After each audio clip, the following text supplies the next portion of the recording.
All right, welcome everybody to another one of the entrepreneurial skills sessions. I hope you enjoyed the intro music. It's lo-fi hip-hop beats, one of my favorite things to listen to while we're kind of waiting or while you're studying.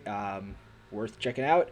But yeah, this is another one of the sessions for anybody who's new. Welcome. For a few people who might be coming back, good to see you again. I see Colin in the chat. Bidemi, welcome. Guys, so the way this works is basically we're going through the Techstars Entrepreneurs Toolkit that you can see on the screen. The link to the toolkit is in the description if you guys want to check anything out later on. But my name is Joseph Lanzillotta. I manage the Student Entrepreneurship Program for Tangent, Trinity's Ideas Workspace. And essentially, we're going through this toolkit because we can't have events in the physical space right now, so we're transitioning a lot of stuff online. We're looking at this as something that's going to be a bit longer living though, so we'll probably be doing a lot more things, changing it up even from just the toolkit. But the Techstars toolkit as a resource bank is a really good place to start because they have 18 sessions. As you'll see today, we're on topic 8. We've done 7 already. Most of those are on YouTube, some of them are not, but you can look back through the toolkit to see all of the videos. And I'm here every day, 2 o'clock to 3 o'clock, going through these sessions. So if you do have questions, the chat tends to get a bit more active. You guys can put any questions you have in there, and I'm here to kind of answer them. So if I can help, or other people in the chat can help, this is a space for learning and things like that. So if you're able to learn from others who are in the chat, wonderful. If you have a specific question that maybe I can help you with, I'm happy to answer. We'll try to keep the questions related to what we're talking about here today. But generally speaking, anything innovation, entrepreneurship, new idea development is fair game. The cool thing about today, it's one of my favorite sessions, is it is about getting more done. So it's not specifically just tailored to innovators or entrepreneurs. This session is going to go through a lot of things that are just strategies for being more productive overall. This has been around for a while. Some of the sessions are a bit newer. This one I watched 2 years ago. Since then, I have had zero inbox at the end of almost every day. I'm not going to lie, almost every day, zero my inbox, as well as kind of more efficiency in how I manage tasks. So I think it's really cool. I hope you guys get something out of it. If you have questions on how I manage my workflow and things like that, I'm happy to answer them. But yeah, we'll kick off a few things just to intro. As I said, I see you guys are typing in the chat. Welcome, Lauren. Welcome, Servat. But yeah, keep it friendly, keep it kind. And for today, we're going to try and get more done. So topic number 8. When you start a business, you sign yourself up to be challenged and stretched in ways you never imagined. This endeavor will teach you about your strengths and weaknesses, and it will show you where you need to reach out and get assistance so you can continue to deliver results. These videos will provide you with some helpful tips to use productivity tools and systems to get more done. So at the end of this, hopefully you guys will have a bit more of an efficient workflow. As you can see, we're going to go through all the videos, but as always, we start with a little trailer. So it's going to be a bit more hyped than the rest of the videos, but it's a fun way to start us off. I always say if for some reason the audio isn't working, please type it in the chat. I will fix it immediately, but I think it's all set up, so we'll go right into the first video of the day. If you feel like, well, I'm not an organized person, you too can become one. It's not something that you're born with, so don't worry about it. Your task manager is the kind of the center, the heartbeat of this system. Email either getting triaged or flowing into that task manager. Tasks to me is an integral part of the system. Don't let your email be a to-do list that anybody can add things into. Rather have your to-do list prioritize the things that you want to work on. So it's clear out the inbox, review the tasks, and then look at tomorrow. If I get a free half hour, what do? I don't go to my email, I go to my tasks, I look at my today view, I look at what that top task is, and I do that. But it's sort of the realization that dawned on me somewhere along the way that investing a little time and thinking about how to be organized has a tremendous payoff. Cool. So that's what we're starting out with, guys. As you can see, the guy who's the main character in there is going to be the guy teaching us our session as we go through. I do love his shirt. If you didn't notice in that video, do take a look at it as we go through. I think it's very fitting for him and what he does. So just to go through the things we're going to go through, 7 videos, and then at the end there's do the exercises that you'll see just here. The 7 videos: stay organized, tame your inbox, manage your tasks, keep a clear mind with an end of day task list, keep a clear mind with an end of day ritual, will enable team productivity and bring on help. So these are the sessions we're going to go through. What I will mention, anybody who this is your first time in the session, a positive thing and a reason to stick around to the end. If you have something else, please, you more than welcome to leave. But at the end of all of the videos, at the end of the workshop today, somebody wins a free pizza. So yeah, I'll be able to give that away, and I'll give you details on that at the end of the video. But just a bit more incentive if you weren't already excited enough on how you're going to get a lot more done. So I am going to bring us right down to the first video, which is stay organized. So would you spend a minute to save an hour? Probably, yet many people don't. Invest time and think about how to be organized. It has a great payoff, not only for your company, but for you personally as well. This segment takes you through how being organized can make a meaningful impact on what you can get done. Cool. So that's what we're going to dive into. We'll go through the video. As I said, if you guys have questions or comments as we go through, if you guys have additional strategies on how to be productive, we'd love to hear them in the chat.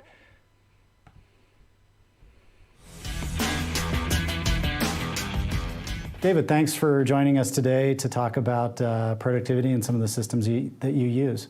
It's great to be here. I feel like I've learned a few tips and tricks over the years, and happy to share it with everybody. For those who don't know, you're definitely well known around the network for your focus on productivity and the systems that you've built and how well they work. And I really want to share those with entrepreneurs so they can learn from your experience. Yeah, happy to share. And I think maybe the thing I want to point out there is that's not something that comes naturally to me. It's not something that I had earlier in life or earlier in my career. It was just a thing that I learned that I could do more business or do better business that way. And I sort of forced myself to do it and have seen the results of it. And so it's become ingrained, but it's not something that you're born with. So don't worry about it. If you feel like, well, I'm not an organized person, you too can become one. So let's talk about that transition from sort of, as you described, sort of not organized. What was the why behind it? Why did you choose? Did you wake up one day and say, I have to be more organized? What's the why behind it? You know, I don't remember a moment where I woke up. I think it was a little bit, bit by bit over time. But it's sort of the realization that dawned on me somewhere along the way that investing a little time and thinking about how to be organized has a tremendous payoff. And so the counterintuitive thing there is, would you spend an hour to try to save a minute? And the obvious answer to that is, well, of course not. That's not a good use of time.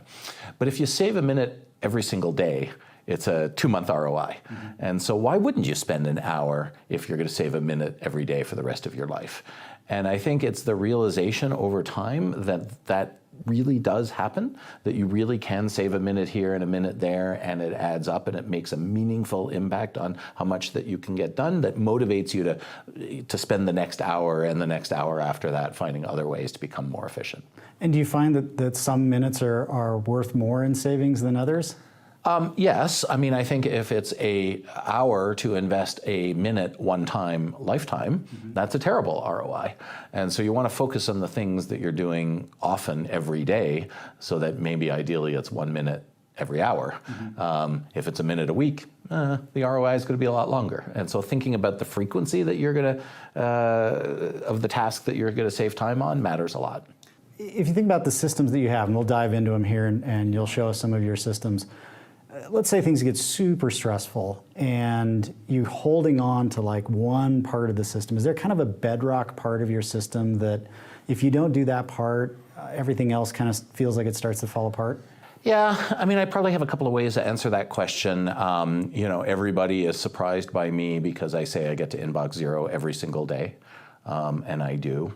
And so sort of managing that inbox down is kind of my bedrock. But at the same time, and I'm sure we'll talk more about it when we get into the details, tasks to me is an integral part of the system. And making sure that you sort of have an organized task list, and we can talk more about what that means, I think is really important as well. Cool. Cool. So that's the first little intro. Not too many technical things there, but I think the key to take away is you're trying to spend a minute to save an hour. In innovation and entrepreneurship, the word ROI is, or the acronym ROI is thrown around a lot.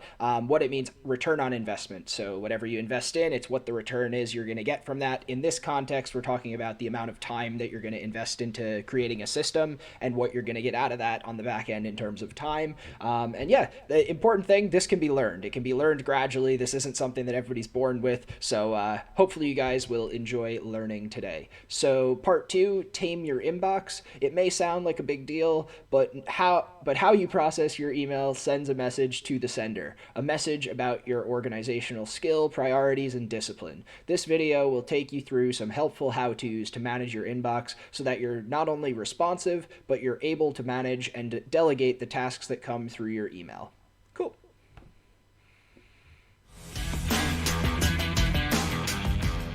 So maybe let me segue a bit, if that's okay, into how I process my email. Because I think most people, we just sort of get buried in our inbox and stuff floats down. And, if you looked at the oldest item in your inbox, you might be a little embarrassed how long it took you to get back to somebody. I don't let that happen. And the biggest thing I do to not let that happen is I process email as much as I can, oldest to newest. If I have a big long list of unreads that I haven't looked at, yeah, I'll do a scan. I'll see what's super urgent. I'll try to answer, or easy to answer, and try to do those quickly. But fundamentally, at some point every day, I'm going to go into my oldest email and I'm going to say what needs to be done with that, and then move my way up the list till I get to the most recent. And when you do that, you sort of ensure a, say, 24-hour turnaround. Because if you have the discipline to make sure that you're always doing the oldest and you work your way up to inbox 0 at some point every day, which is my goal, that everybody knows that within 24 hours you can get a response from me. And whoever's watching this video, shoot me an email. And I'm david.brown@techstars.com, and I think you'll see that I'll say hello back within 24 hours. I'll see it. So you just sort of start at the bottom, and here's an email from Sabrina that's talking about compensation exceptions that we're doing for budgeting for end of year. And I looked at it earlier, and I need to fill out this quick survey. So my normal process would be to read this email, to click on this survey, and to do it. And once I've done it, I would hit archive on the email. And so, in fact, I filled out that survey already, so I'm just going to do that right away. So let me go to this next email, which is just an email from TestFlight that's alerting me to the fact that I have an app that I'm testing on behalf of one of our portfolio companies, because it's the wonderful Boomerang app, and they have a new iPhone version coming out, and I'm a big fan and a big user, and so I've been testing it out for them. And so there's a new version here that's available on the TestFlight platform. And so now what do I need to do? Well, I stopped using their previous version because it had a couple of bugs that prevented me from using it. And so now I need to download this new version and test it for them again. That's not something that I'm going to do right now. I have to download it on my phone. I have to go into it. I have to remember what the bug was. I have to work on it. So this is a good example of one that I can just turn into a task. And so the way I do that is I just take that email and I forward it to Asana, which is just a contact that I've created that is the hard-coded email address in Asana that turns this into a task. And almost every task manager has something like that. And then the subject of the email will be, test Boomerang, and the content will be whatever I want it to say. So I can just type in the description here of whatever I want, and then that will create a task in Asana, and then I can go ahead and archive this email. Here's a alert from our ATS applicant tracking system about a candidate that I interviewed yesterday that I need to review. So I'll submit that review and then archive that email. Then there's an email about some details on who are members in our membership program. So I'll read that email and likely delete it. Then I have something from Culture Amp, which does our 360 surveys, that I've been alerted that somebody would like my feedback on them. So I will, again, do that and then archive the email. Or if it's going to require a lot of thought, I would forward it into the Asana contact so that it would create a task item, and then I could prioritize it along with everything else. So that oldest to newest really helps. Again, it doesn't have to be 100%. Sometimes you got to jump in and deal with the crisis. But the other thing, and I don't have the article handy. I wish I had kept it. There was a great article I read once that there's only a few things that you should do with email. One is it's junk, just delete it. The other is read it and doesn't need a response, so just read it and delete it. The third thing is read it, respond to it, and delete it. The fourth thing is read it, put it in your calendar, because it's a calendar, and delete it. The fifth thing is read it, put it in a note, Evernote or something, and delete it. And the last thing is turn it into a task, because it's just too long to deal with real time, and delete it. And the point in that is every one of those ends with delete it. And there is nothing that comes in that you can't do one of those things. Makes sense. And when you say delete, for those using Gmail, do you mean archive? I mean archive. I use archive, and I don't use filters. I don't use labels. I find that to take too much time, right? To put it in save this or customer that or whatever. I archive 100% of everything. I never put anything to trash, so I shouldn't say delete. And if you sort of do that and you do it oldest to newest, email is not so overwhelming that the email doesn't sort of linger in your inbox forever while you're pondering whether you'll have a better answer for the thing tomorrow than you did today. And I started using the analogy, email in your inbox is not like wine. It doesn't get better with time. It's more like cheese. You might, the answer that you give the person that asks you the question tomorrow is going to be the same probably as the one you give today. So why not give it today and get it out of your inbox and help them unblock whatever their blocker was that caused them to ask you the question in the first place. And what are some of your heuristics, that kind of fine line? I know for me, one of the things that always sort of gets me in that kind of 5 different ways of dealing with email is knowing the line between what should I reply to now versus, wow, that's a task. I need to spend some more time on that. Yeah, I think most people treat email like wine. If you really need to do research, you need to talk to a bunch of people to think about how to respond.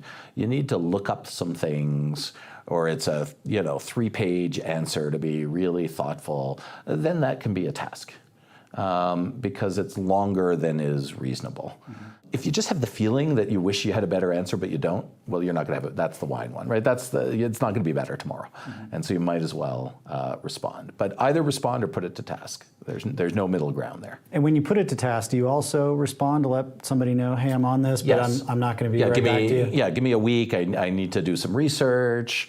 I got your email, but I'm on the road, and I need till the end of the month.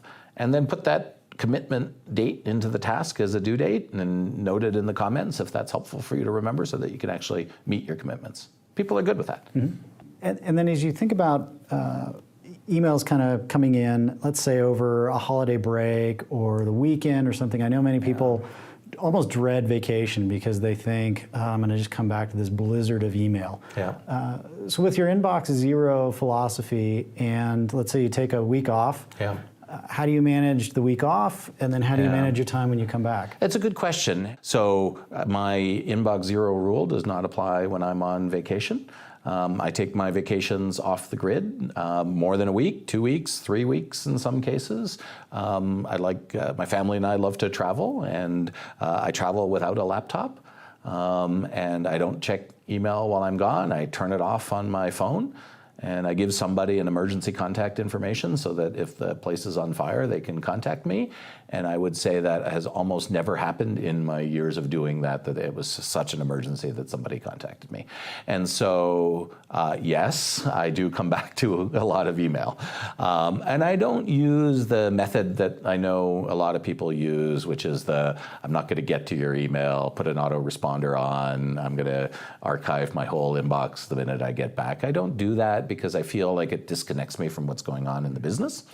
But what I do is, we traveled to Europe this summer. I was gone for 3 weeks. I come back on a Saturday, and I make Sunday a work day. and it's kind of a brutal day, but I've just had 3 weeks off, and it's an opportunity for me to go through my inbox and make my tasks and prioritize my things so that I can walk into the office Monday morning feeling reasonably caught up. And then while I'm gone, I put on an autoresponder that says I'm out and not to expect me to respond until whatever date that I'm back.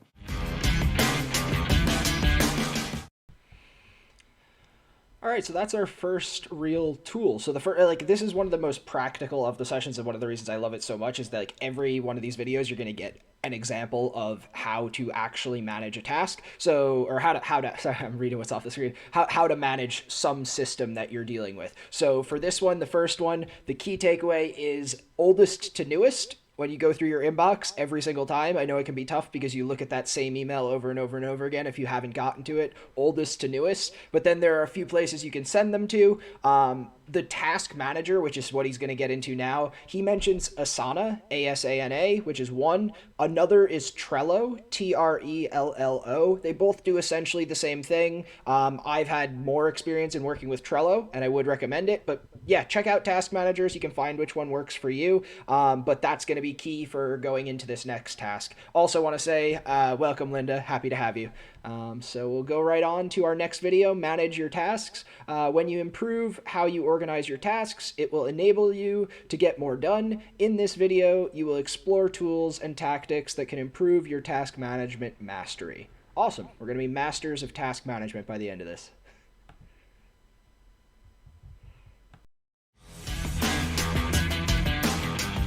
Can you show us how you use tasks, how you think about organizing them, how they help you kind of keep your world together? Yeah, you bet. And I've recently transitioned from Wunderlist to Asana.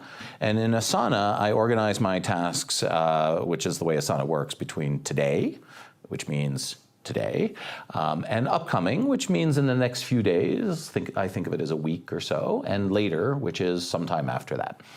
And so all of the tasks are in one of those three sections. And the most important section there is the Today view. So on my screen here, this is Asana. And what you can see is I have my Today view with all my tasks for today. Now I've taken the standard Asana Today view and I've added sections in there for urgent, normal, and tonight. Urgent, hopefully there's not too many of those, but if there's something I really want to pop to the top and make sure I don't forget to do, I'll put that in the urgent section. And if there's something for tonight that I might do at the end of the day, maybe it's remember to pick up groceries on the way home, for example, I'll put that down in the tonight section. But usually most of my things are in the normal section. And so you can see here today I have 6 items in the normal, which is sort of a good place for it to be. And they're ordered. So I have things like read an article, send out a thank you email to some associates, write a blog post on an upcoming partnership that we'll be announcing soon with Net Capital, and sort of, on down the list. In some cases, they have tags and are assigned to other people because, or they have labels of other people because I want to talk to them as well. But because they're in the Today view, that means to me that there's something for me to do today.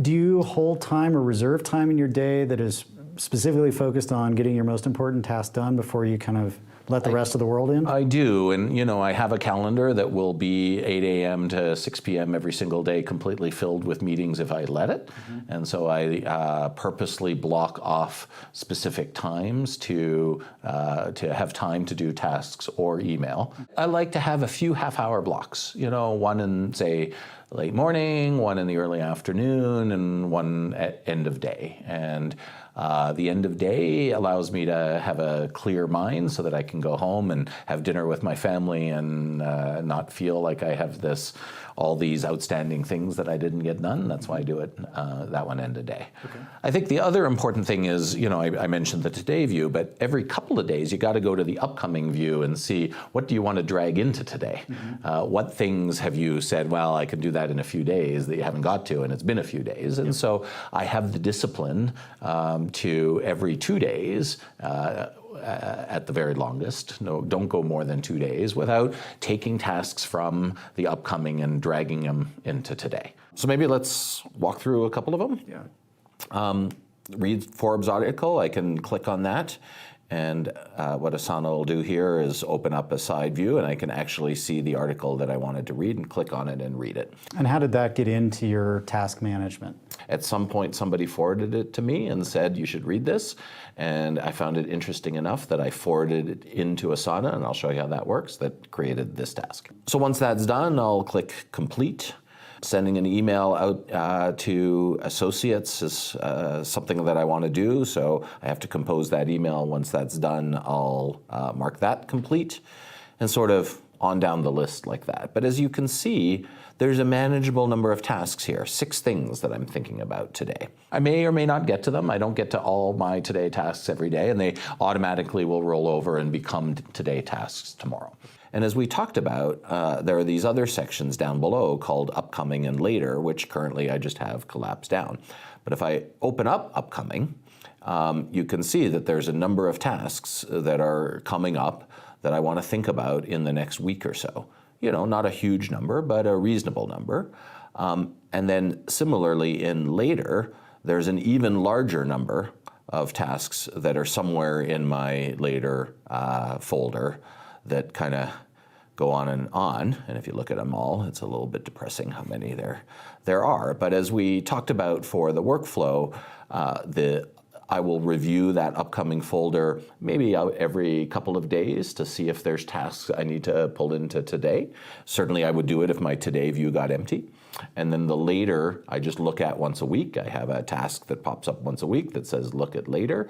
And it takes 10 minutes to go through all of them and say, wow, that thing has been lingering too long. Let me up its priority. But other than that, it remains collapsed here. And in my normal working day, I don't have the anxiety of the 300 tasks maybe that are sort of hidden behind upcoming and later. I just have the 6 things I want to get done today. And it lowers the anxiety and it makes the day much more manageable. So that's how I think about tasks. And then I think about them being ordered top to bottom. And so if I get a free half hour, what do? I don't go to my email. I go to my tasks. I look at my today view. I look at what that top task is, and I do that. And if I can't do that for some reason, I don't have enough information, I need something else, well, then it probably wasn't a well-defined task in the beginning. I should have defined it as go get that information. And so I might adjust that. So reviewing the order of today and drawing future tasks in, and then in the later view, which again are things that are a week or beyond, I look at that once every week or two and just review, is there anything there that really needs my attention?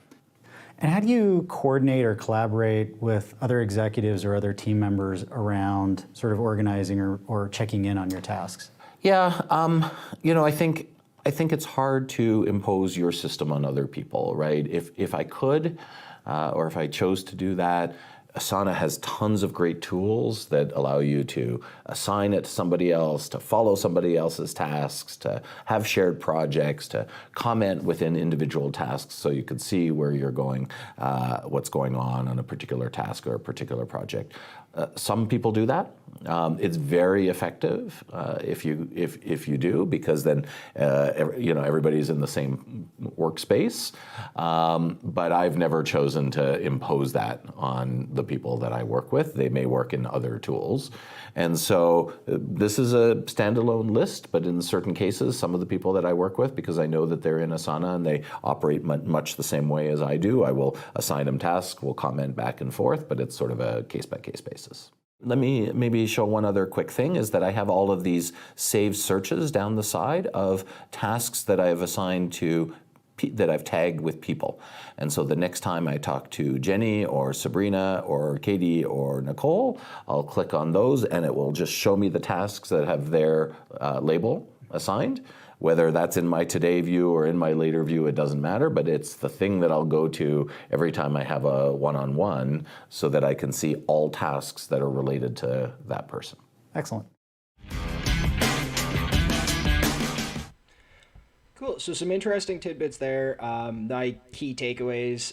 You have today, you have upcoming and later. That's the way it's laid out in Asana. In Trello, you're able to make the tasks whatever it is you want. So I have it broken down today, this week, this month, And then this year, because I'm ambitious with this, everything will get done within this year, hopefully. If it's outside of that, I'd imagine I'll get another email about it. Yeah, and then another thing is with these sort of things, it can be enticing to go, if I'm using a task manager, let's get my entire team involved. That, in my experience and in everybody I've talked to experience, is very challenging because everybody tends to work in a slightly different way. So if you're starting out with a system of task management, it's often best to figure out something that just works for you, regardless of how everybody else is going to operate. If your operations are contingent on how everybody else is going to interact with it, it's likely to fall apart when you start to get frustrated if everybody else is not working the same way as you. And then another key takeaway there, it wasn't emphasized as strongly as I would, the people section. When you can put people attached to each task, it makes it so much easier when you're going into meetings with people spontaneously to be able to go, oh, I know I'm about to go and speak to Gavin. I'm going to look at all of the things that have Gavin. Okay, anything labeled yellow. And this is how I operate. Gavin is my direct manager. So anytime I go to talk to Gavin, before I go and talk to him, I look at all the things that are in yellow.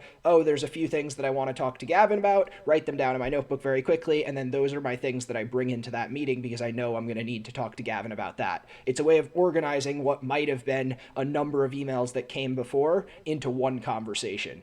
So just a few little additions there. We'll keep moving along. If anybody has questions, as I said before, please do type them in the chat. I'll see if I can answer. Or if anybody has other recommendations, things that work for them, put them in.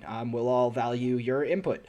So keep a clear mind with an end-of-day ritual. For some entrepreneurs, the work never ends. It follows you home and nags you until you finally call it a night, but you're left with anxiety, unfinished tasks, and it steals your sleep, which, let's face it, robs you of your best self and makes tomorrow that much harder. This video will explore some strategies you can use to keep on task while still saving time for yourself so you can enjoy life and wake up refreshed. I'm going to say this is a very key section for anybody who's now working from home because it can be hard to draw the line between when your workday starts and ends. So some of the things here with the end of day ritual might be really useful specifically today.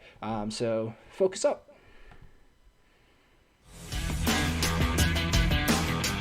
You wrote a blog post kind of highlighting a lot of these topics, and one of the things you talked about was kind of an end-of-day ritual, or can you say more about that? Yeah, my end-of-day ritual, and I think I would encourage everyone to have a end-of-day ritual, but it doesn't have to be mine. But my end-of-day ritual is to clear out my inbox, clear out my tasks, so that there's nothing outstanding, and set up tomorrow. And so clear out my inbox means every email goes to a task or gets responded. And by the way, end of day to me means when I leave the office for the day or before I go to bed at night if I'm on the road, right? So when I'm on the road, I'm probably catching up at 10 o'clock at night on email, and I want to be done before I go to sleep. When I'm at home, I want to be done before I leave the office. That's sort of when the ritual happens. And then it's clear out the inbox, review the tasks, and then look at tomorrow. What am I going to do tomorrow? What tasks do I have? Do I have too many in today? If I have 20 tasks in today, I know I won't do more than 10, let's say. So I might as well decide now which 10 I'm going to do. So that you're relaxed before. To me, that's what allows me to sleep, right? I'm relaxed, I go home, I'm done with my email, I'm set up for tomorrow, I'm good to go. I don't have anything I need to worry about until my day starts tomorrow. That's the end of day ritual, yeah. Excellent. I can kind of hear people sort of thinking at this moment, well, yeah, but what about the fires that come up? What if everything's sort of falling apart at 6 p.m. or 7 or 8 p.m.? How do you approach that? Yeah, totally. And look, I mean, I think different businesses are different based on their stage or what they do. My first startup dispatched 911 for ambulance companies. So when you called 911, it was our software that determined which ambulance. And if something went wrong at 3 o'clock in the morning, I didn't have I got a task for that for 8 a.m. tomorrow, right? And, the world's on fire and you got to deal with it. I think that when you have situations like that, it's okay to have your sort of downtime go out the window, and you have to deal with the fire. That's part of working in a startup. But if the fire is, I feel anxiety because I have too many emails in my inbox or too many tasks, or I feel like I have too much to do, That's not a real fire. That's something that these organizational techniques can reduce the anxiety without having to, work until 3 o'clock in the morning. So let's put yourself in the shoes of somebody watching who feels just completely overwhelmed right now, both in personal tasks and things coming in and where the business is at. Where would you encourage them to start? Yeah, so, first of all, been there, right? And, I'm sure I spent the better part of a decade feeling that way nonstop. And it probably that feeling that nonstop is what drove me to, I can't sustain this. So well aware of that feeling. And the rest, I can't emphasize enough that the rest and the clarity of mind is what reduces the anxiety far more than getting the things done. Mm-hmm. And so the organizational skills to really have a deep understanding of what is really a fire that is life-threatening to the business versus a task that of many that need to be done but isn't urgent, and categorizing that and getting it in writing, electronically, filed away somewhere so that you trust your system and it will get taken care of, is a better alternative than trying to take care of all of them. Makes sense. Yeah. We've talked a lot about sort of the end-of-day ritual and how work helps you sleep. What are some of the other techniques that you've used to ensure that you get a good night of sleep? Look, I think, work-life balance is a term that we use a lot. Work-life harmony, I think, is what we're trying to say now, because I usually call it work-life integration. Work-life integration is a great term, too. Look, all of us as entrepreneurs have work and play mixed together. But figuring out what that right balance is and putting thought into it. And if you have a significant other or a family, talking about it openly is good. The things I've done there are, we talked earlier about the vacations off the grid. That is important. Decide, is Saturday off the grid? Mm-hmm. Is Sunday off the grid? My personal rule is I try to be present with my family and on evenings and weekends. But if they're watching HGTV, that's license for me to catch up on a few things. And so it means that I'm not off the grid all weekend. I'll check in a few times and clear some things out. That works for me at the stage of life that I am.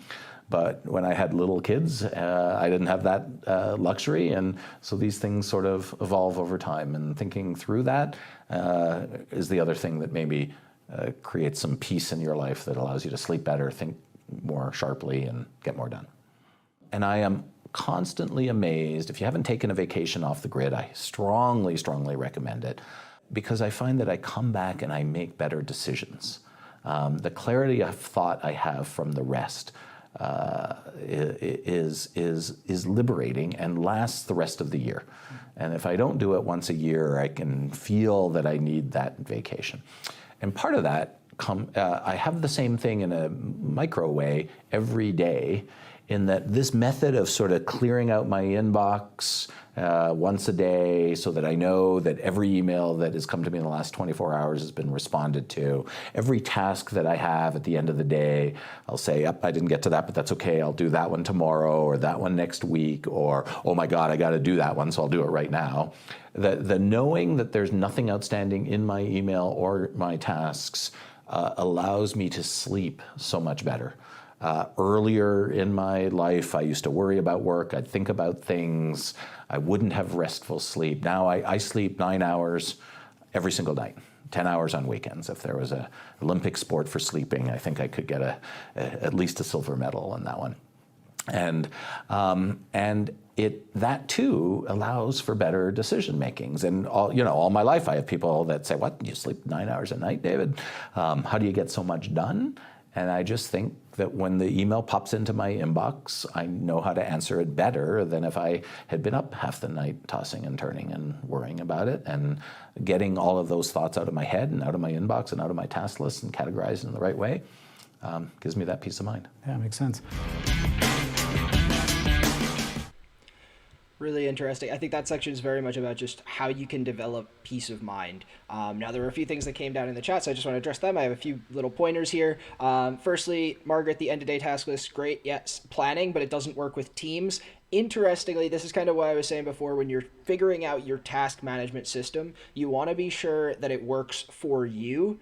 It's not necessarily something that you're going to be able to set up to work with other people. An example I'm going to give of a system that kind of eventually works for everybody is there was a year where I went without a cell phone, so purposefully did not use a cell phone for an entire year. And what that meant is I was only accessible at times when I had my laptop in front of me. And for the first three months, I'd even say, all of my friends and family, it was very frustrating for them. But after a certain amount of time of everybody just knowing when I interact with Joe, this is how things work, it's in a tasked, an organized situation, it became fine. It was normal. Everybody expected to hear back from me. My planning for the next day was done the day before, and it worked out. So if you set out with a strong mind to have a task management system that you want to work with, and then from there, the people around you can evolve to fit within that. That's going to help you with your peace of mind, because at the end of the day, it's about keeping your stress and anxiety levels down by managing your tasks effectively for you. And I'm sure anybody you spoke to about that would understand. So that's just a good way to think about it. I also saw, Lauren, what headings do I use in Trello? Do I use the do, doing, done?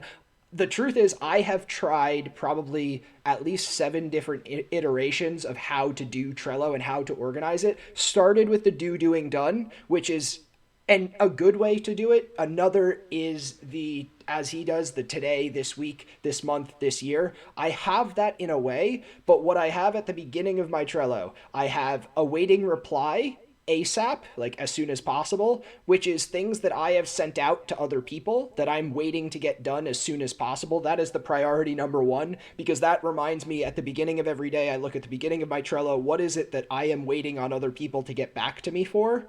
That is really important, because sometimes people will forget. The other thing I have just next to that, and I'm looking at my Trello as I talk to you guys. Unfortunately, I can't put it up on the screen because I can't show you everything that's on it. But the other is opportunities to explore. So those are things that I'm very interested in, and I need to explore these opportunities. That's what I have. Then following that, I've just categorized my work into different like kind of buckets, if that makes sense. So admin work, technical work, events work, digital work now, a lot of the online things. And then from there, you can use the calendar view. It's a plugin in Trello. You use the calendar view, and that's how I decide what I'm doing today, what I'm doing the next day, what I'm doing after that. Day by day, I lay out my schedule in the calendar view, and then the kind of backlog of it is the different tasks management, or the different segments of my work. So it's an evolving process, but it's something that if you work with over time, you'll figure out what works for you.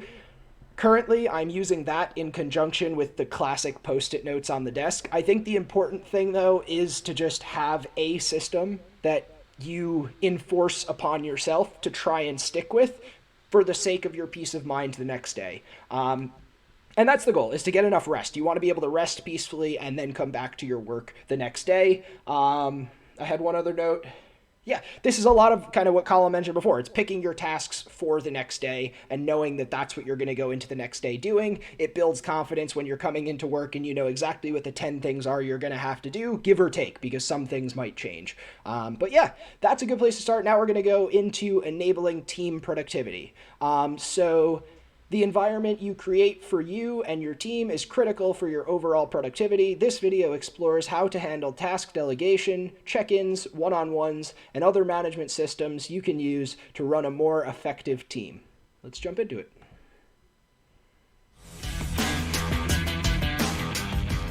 Let's take it to a larger context of teams.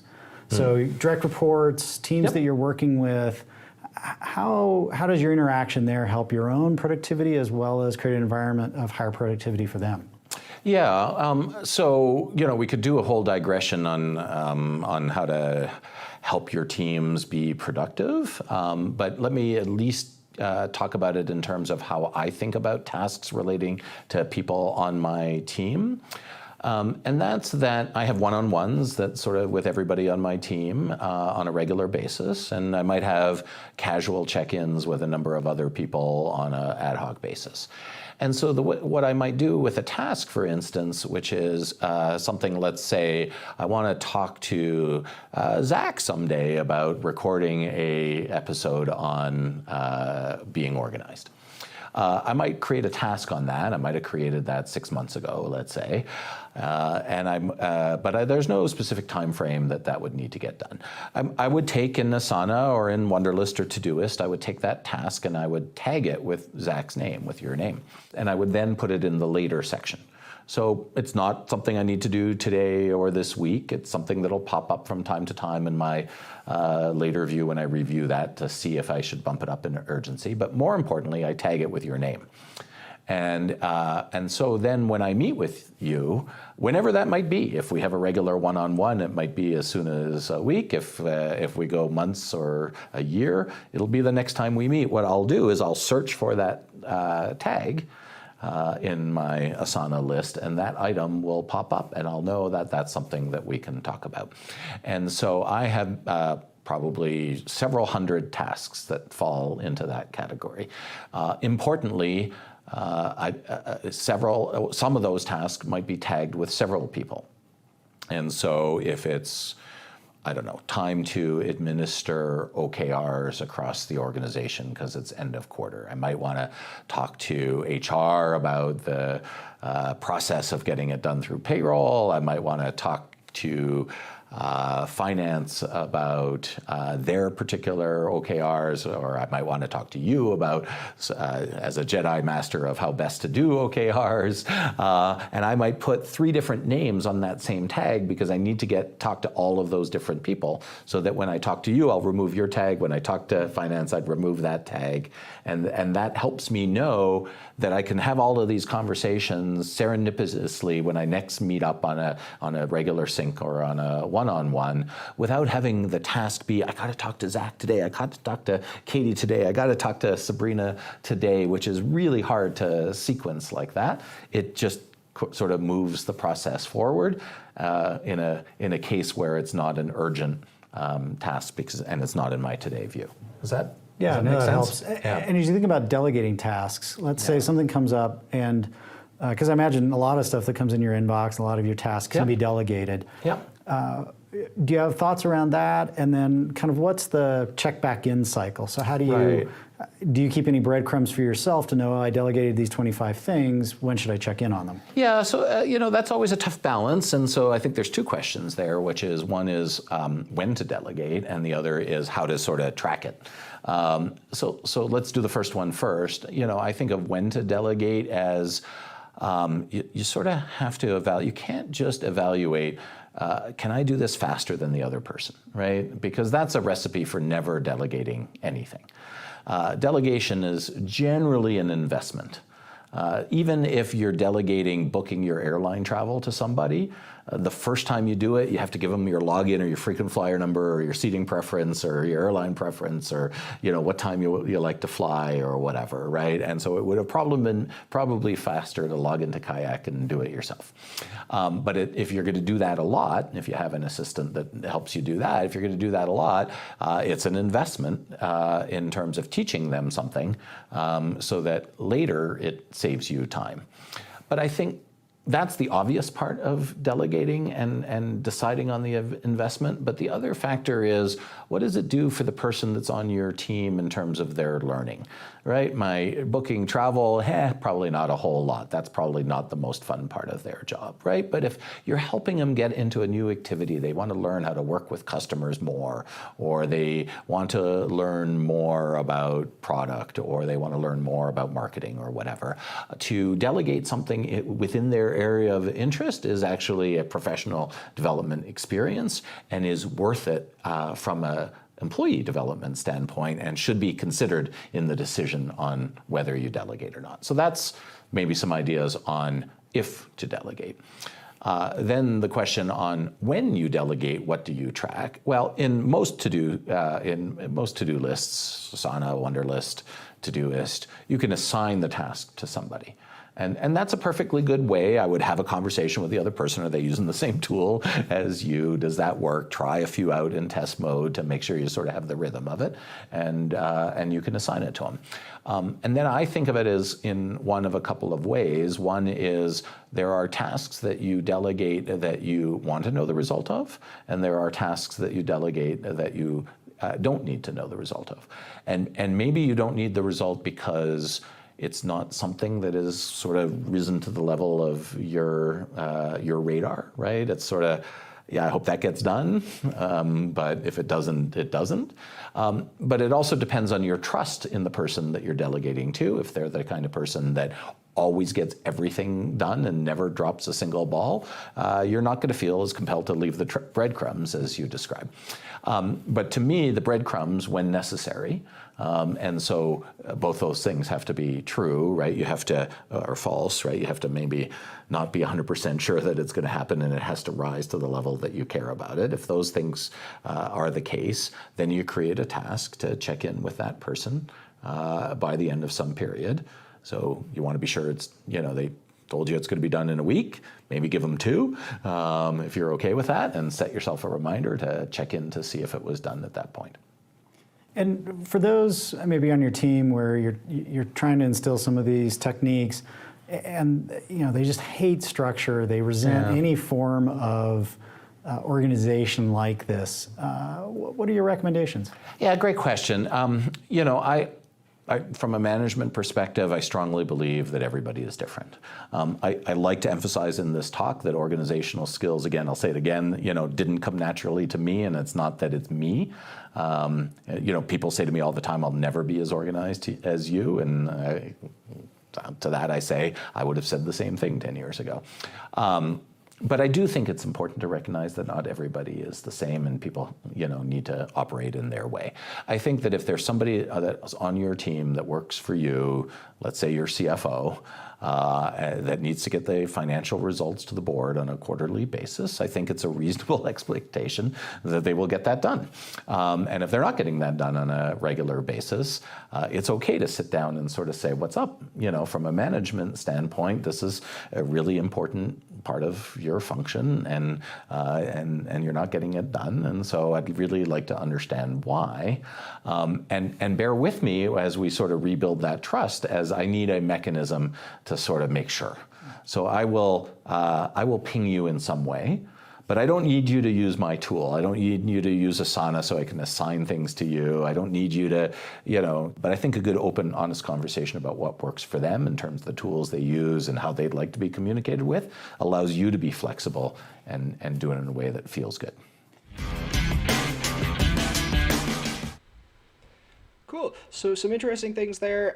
The one thing is actually something I mentioned before, which is the idea of tagging a person's name. So when you end up talking to them, you have a few things to bring to the conversation, or when they come to you spontaneously, you can very quickly check your list or sort by color or sort by tag and find out who it is or what it is that you wanted to talk to them about. The number of times where it's happened where somebody walks away and I'm like, oh, I wish I had asked them about that. If you make a habit of checking into your Trello to know, it's really good.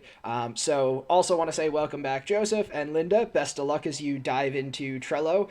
Hey, how are you? I'm doing well, thank you. I'm enjoying this. I'm enjoying being able to share some of the things and learn alongside you guys. This is really cool for me. So yeah, it's some useful stuff. And then also with delegation, the setting a reminder, or as I mentioned before, in my Trello, I have the awaiting reply /ASAP, so as soon as possible. That's my way of checking back in on things that I've kind of sent out into the universe.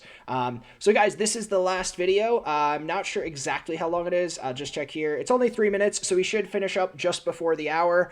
So after that, I'll give you a few little things to take away, and we'll decide who's going to win today's free pizza. So stay tuned. How do you think about, when does that transition make sense to bring somebody on, some kind of assistant or someone to help kind of keep your world in order with you? Yeah, I mean, sooner is probably better than later. I think, I've had an assistant sort of half my career, and half my career was, hey, we're still in startup mode and we can't afford an assistant or there isn't enough to do. And so I've seen it both ways. And look, if you're growing, if you're working at a successful scaling business, your time is valuable. And anything that you can hand off to a partner, in the sense that you're spending a little bit less time doing some things that because they're doing them for you, means that you get more time doing other things. And those other things, there's a limited supply of valuable things that you can do. So, some people do it at 10 employees, some people do it at 30 or 50. I've probably always done it on the later side of those ranges, but I don't know that. It sort of depends on your personal style and what you can afford, and I don't know that there's any time that's too soon if you can make use of the extra time. And how do you go about finding that partner? What's your interview process like? What do you look for? I think of two categories of assistants, maybe three. The third one would be sort of the outsourced variety, but I've never really done that. There are career assistants that have been doing it for 10, 20, 30 years, or that want to do it for 10, 20, 30 years, and they are fantastic because what they bring is a wealth of experience of having done it before for other executives, so you can sort of learn from them what others have done. And then the other model is sort of, freshly graduated students, in our case, associates that have been through the Techstars program that are just, really smart people that understand the startup ecosystem and understand the world that we live in.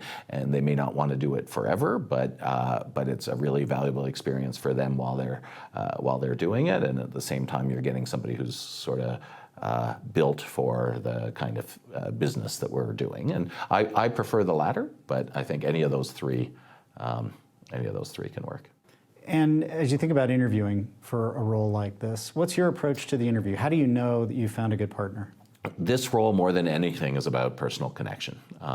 Look, you have to have organizational skills, right? And so, you have to test for that in some way, and you can sort of ask them how they run their lives, pay their bills, do they use tasks? And I think if you get into that, or either at their current role or even in their personal life and how they organize, you can quickly see if it's the kind of person that is organized or not. And so that's sort of table stakes baseline. You have to have that. But the key thing in interviewing is the personal connection, because this is somebody that you're going to work with closely every day for hopefully years to come.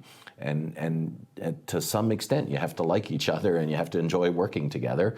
And if you don't have that, then it's not going to be worth it, right? Because you're just not going to take the extra time to explain something to them. Awesome. So that kind of wraps up the videos for us, guys. I just saw a column you mentioned in the side there. You use Google Keep for checklists, to-do lists, etc. It isn't a task-oriented as Trello, etc., but you're used to it. That's the most important thing. If you're used to it and it works for you, that's what really matters. And then using Microsoft Notes for detailed notes from work, study, etc. Microsoft Notes I haven't used. I've used Google Keep, but Microsoft Notes probably interesting. I'd imagine it's in the same sphere as OneNote. OneNote is another good tool for if you have to write a lot of things and kind of keeping them organized. But again, guys, the aim of this is to create a system that works for you. So what I would recommend, as I recommend in most things entrepreneurship, is try as many things as you can, or